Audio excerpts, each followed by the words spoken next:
कहानी की शुरुआत में हम एक बड़े से ऑब्जेक्ट को देखते हैं जो तेजी से हमारी अर्थ की तरफ आ रहा होता है और ये ऑब्जेक्ट सीधा जाकर अमेरिका के लॉस वेगस सिटी से कुछ दूर एक वीरान इलाके में गिरता है। यहाँ हमें पता चलता है कि उस ऑब्जेक्ट पर पहले से एक सीक्रेट डिपार्टमेंट की नजर थी और इस डिपार्टमेंट के हेड, जिसका नाम हेनरी है, उसको ऑब्जेक्ट की लोकेशन का पता चल चुका होता है कि ये ऑब्जेक्ट कहाँ पर गिरा है। जिसके बाद हेनरी अपनी एक पूरी टीम के साथ उस लोकेशन पर पहुंच जाता है जहाँ ये लोग पूरा इलाका अपने कंट्रोल में ले लेते हैं। और जब ये लोग उस ऑब्जेक्ट के करीब पहुंचते हैं तो इनकी आंखें खुली की खुली रह जाती हैं, क्योंकि ये कोई ऑब्जेक्ट नहीं बल्कि एक एलियन स्पेसशिप थी। टीम का लीडर हेनरी समझ जाता है कि ये स्पेसशिप जब यहाँ आई है तो इसमें एलियन भी जरूर होंगे, इसलिए हेनरी स्पेसशिप की तलाशी लेता है, लेकिन अंदर उन्हें कोई भी एलियन नहीं मिलता। पर हेनरी को पूरा यकीन था कि जब ये स्पेसशिप जमीन से टकराई तब इसमें एलियन मौजूद थे, लेकिन हमारे यहाँ पहुंचने से पहले ही वह एलियन यहाँ से भाग गए। इसलिए कैप्टन हेनरी सभी को ऑर्डर देता है कि उन एलियंस को ढूंढो, क्योंकि वो यहीं आसपास होंगे। जिसके बाद पूरी टीम एलियंस की तलाश में लग जाती है और एलियंस को ढूंढते ढूंढते सुबह हो जाती है और उन्हें कोई भी एलियन नहीं मिलता। हेनरी बहुत ज्यादा गुस्सा होता है और उसे कुछ समझ नहीं आ रहा होता कि आखिर वह एलियन गए कहाँ। और तभी इन्हें कुछ अनजान पैरों के निशान मिलते हैं और ये पैरों के निशान बिल्कुल इंसानों जैसे होते हैं। इन पैरों के निशानों पर रिसर्च करने के बाद उन्हें पता चलता है कि यह निशान दो बच्चों के पैरों के हैं, एक लड़का और एक लड़की। हेनरी समझ जाता है कि इन एलियंस ने खुद को इंसानी रूप में बदल लिया है। जिसके बाद हेनरी अपनी टीम से कहता है कि पूरे शहर में जहाँ कहीं भी कुछ अजीब सा होता हुआ दिखाई दे तो मुझे फौरन उसकी खबर दो। तभी हम जैक नाम के एक टैक्सी ड्राइवर को देखते हैं। जैक पहले शहर के एक खतरनाक गैंगस्टर वुल्फ का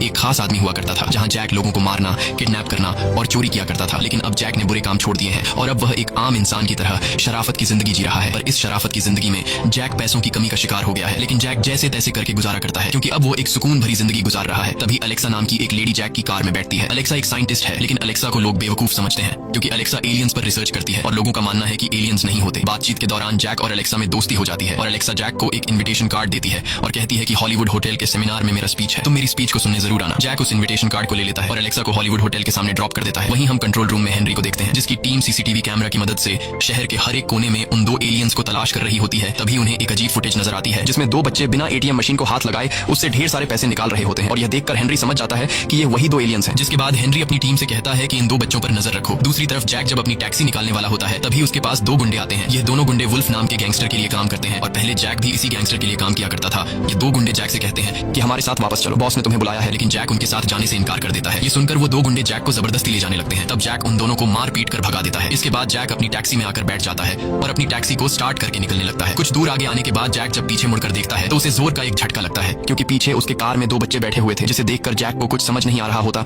कि इन दो बच्चों को मैंने कब गाड़ी में बिठाया। जैक हैरानी से पूछता है कि तुम लोग अचानक कार में कैसे आ गए। तब वह लड़की बताती है कि जब तुम उन गुंडों से लड़ रहे थे तब हम तुम्हारी कार में आ गए। वो लड़का बताता है कि मेरा नाम सेथ है और ये मेरी बहन सारा है, हमें एक खास जगह जाना है। जैक उन दोनों से पूछता है कि तुम्हें कहाँ जाना है। तब वो लड़का पैसों की एक गड्डी निकालकर जैक से कहता है कि तुम बस गाड़ी चलाओ, जहाँ हम तुम्हें जाने को कहें तुम उसी रास्ते पर गाड़ी चलाना, मंजिल पर पहुंचते ही तुम्हें तुम्हारे पैसे मिल जाएंगे। जैक जो पहले से पैसों की कमी का शिकार था वो इतना सारा पैसा देखकर मान जाता है और उन दो बच्चों को उनकी मंजिल की ओर ले जाने लगता है। वहीं दूसरी तरफ हेनरी की टीम को पता चल जाता है कि वो दो एलियन जैक नाम के एक टैक्सी ड्राइवर की गाड़ी में बैठे हैं। जिसके बाद हेनरी अपनी टीम के साथ जैक को ढूंढने निकल पड़ता है। दूसरी तरफ जैक उन दो बच्चों को गाड़ी में बिठाकर लगातार उनके बताए हुए रास्ते पर आगे बढ़ता है। कई घंटों के सफर के बाद जैक एक वीरान इलाके में पहुंच जाता है, लेकिन उन दो बच्चों की मंजिल आने का नाम ही नहीं ले रही होती। तभी पीछे से सारा जैक से कहती है कि गाड़ी तेज चलाओ, हमारा कोई पीछा कर रहा है। जैक जब टैक्सी के साइड मिरर में देखता है तो सच में एक ब्लैक कलर की कार पीछे आ रही होती है। तब जैक कहता है कि कोई भी गाड़ी हमारा पीछा नहीं कर रही, वो ब्लैक कलर की कार शायद इसी रोड से किसी काम से आगे जा रही होगी। जिसके बाद जैक गाड़ी स्लो करता है और सच में वो ब्लैक कार उन्हें क्रॉस करके आगे निकल जाती है। पर वो ब्लैक कलर की कार आगे जाकर बीच सड़क पर जैक का रास्ता रोक लेती है। तब पीछे से दो और गाड़ियां आकर जैक की टैक्सी को टक्कर मारती हैं। असल में उस कार में हेनरी और उसकी टीम होती है जो सारा और सेथ को पकड़ने आए होते हैं। पर जैक को लगता है कि ये उसके पुराने बॉस गैंगस्टर वुल्फ के लोग हैं जो जैक को पकड़ने आए हैं। जैक गाड़ी की रफ्तार बढ़ाता है और उनसे भागने लगता है, लेकिन वो लोग जैक के पीछे हाथ धोकर पड़ जाते हैं और उसकी टैक्सी को बीच में लाकर रोकने की कोशिश करते हैं। पर जैक इतनी आसानी से उनके हाथ नहीं आने वाला होता और गुस्से में आकर जैक हेनरी की दो गाड़ियों को पलट देता है, लेकिन हेनरी की गाड़ी अब भी उसके पीछे लगी होती है और सेथ समझ जाता है कि ये लोग हमारा पीछा नहीं छोड़ेंगे। इसलिए सेथ यहाँ अपना कमाल दिखाता है। जैक गाड़ी भगाते हुए जब उसका ध्यान आगे की तरफ होता है तब सेथ कार के आर पार होकर सड़क के बीचों